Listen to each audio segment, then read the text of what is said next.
encouragement. We're so excited to share this time with you for what we call our patient interview series.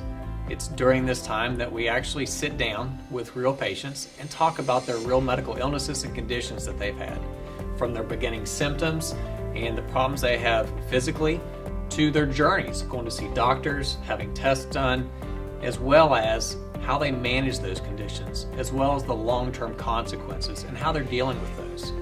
It's a chance for us to explore with each of our patients how they handled some of the trials and tribulations, as being sick is absolutely one of the toughest things to have happen to you.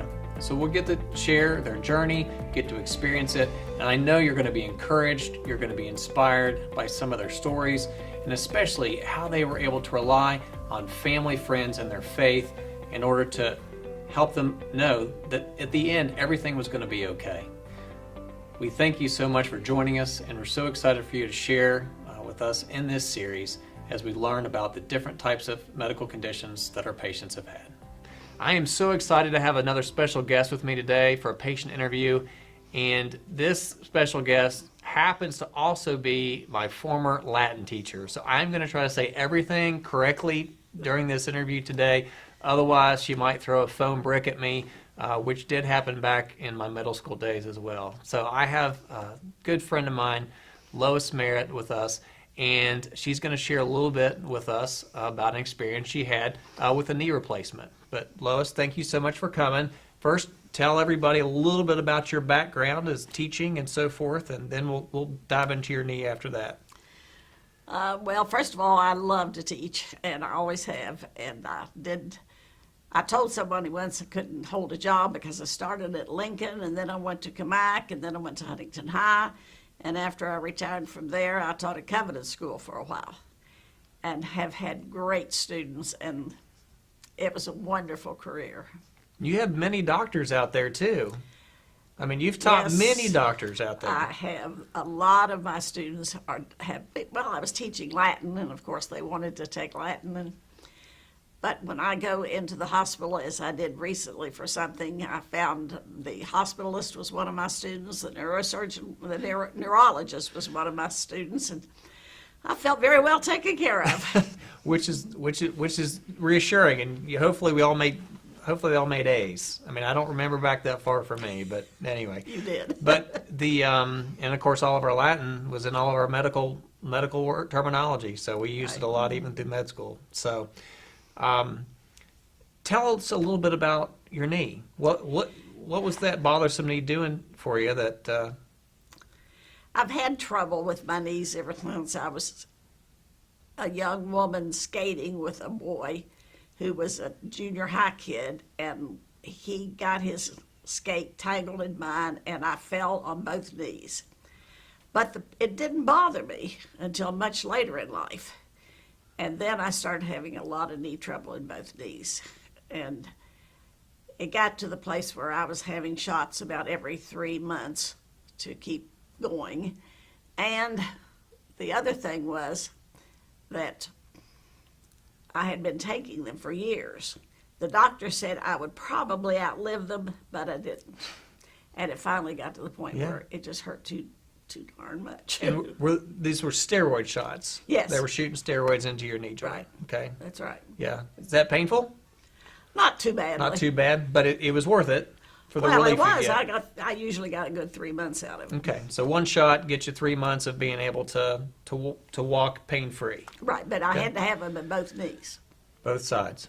Okay. So at some point, I gave up, and I questioned all my friends, and they all told me the truth. They said the first 3 weeks are awful, but after that you will be glad you did it. And that's precisely what happened. Mm-hmm. During the first 3 weeks, I hate to say this, but I guess I would have shot that man if I could have gotten a hold of him. Yeah. It hurt so badly. much pain. And which knee did you have done? This one. Had the right one done. Mm-hmm. So it is pain. It was uncomfortable for sure.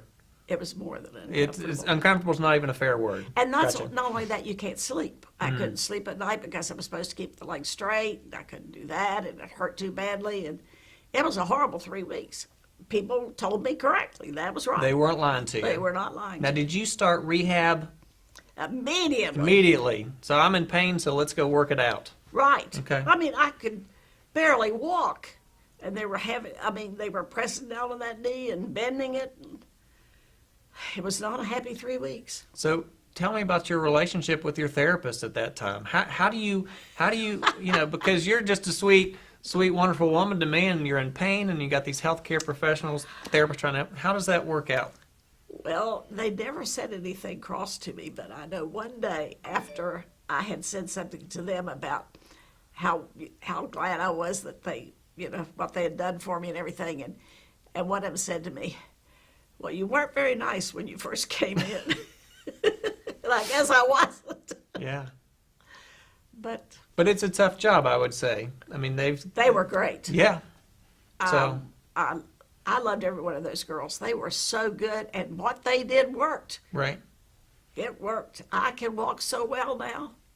Yeah, and I think it's one of the important things for young doctors and therapists to realize is that when people are sick, even us, we're not the same people we typically are. That's exactly right. Because I would never, ever, if somebody said there's this mean old lady that we're working with, your name and face would never pop up.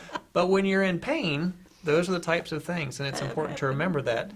And so I'm assuming being patient with your patients is certainly one of the messages. That is one thing I like.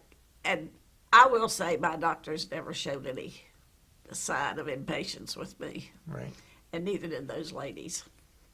You have always been an energetic, on-the-go person, and obviously this set you back a little bit.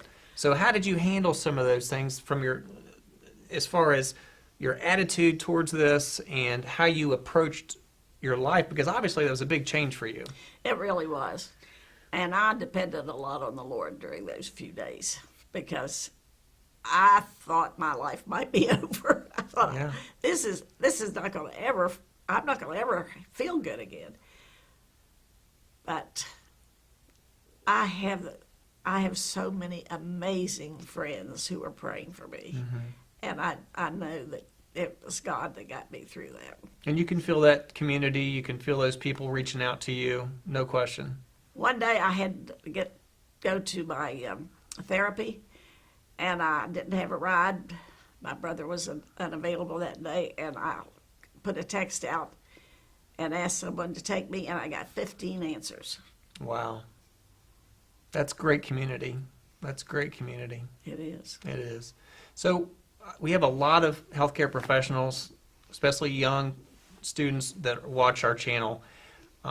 If you were going to give them some advice based on your experiences with the healthcare world, what are some of the things that you would say to encourage them as they're training and studying to be caregivers? There is one thing that bothers me, and that is most doctors, unless you know them personally, are never going to realize how much you appreciate what they did. And so you guys just have to go along trying to realize that you have got an army of people out there that bless your name every time it's mentioned.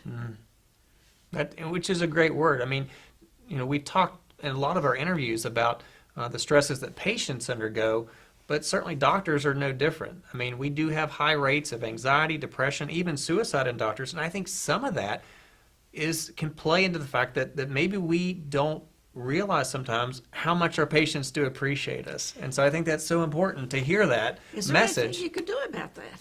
How can we as your patients help you all realize the changes you make in our lives? It's so great for you to ask that, because literally a patient saying thank you to me after I've gone into a room, that to me is that pushes me on to the next room. Even something simple. So if somebody goes out of their way, I had a family actually bring me peanut butter fudge. I don't advocate people buying this stuff or fixing this stuff. I don't need it, but literally just that simple expression of I appreciate what you're doing for me is one of those things that to help remind. And so I think it's a great message And I hope people who are watching this will. I mean, not the doctors, but the average person Sure. who's watching this will remember that. Just a quick pat, Because a you quick all touch. change our lives. Well, we try. I know that. We certainly Well, you try. do. I appreciate it.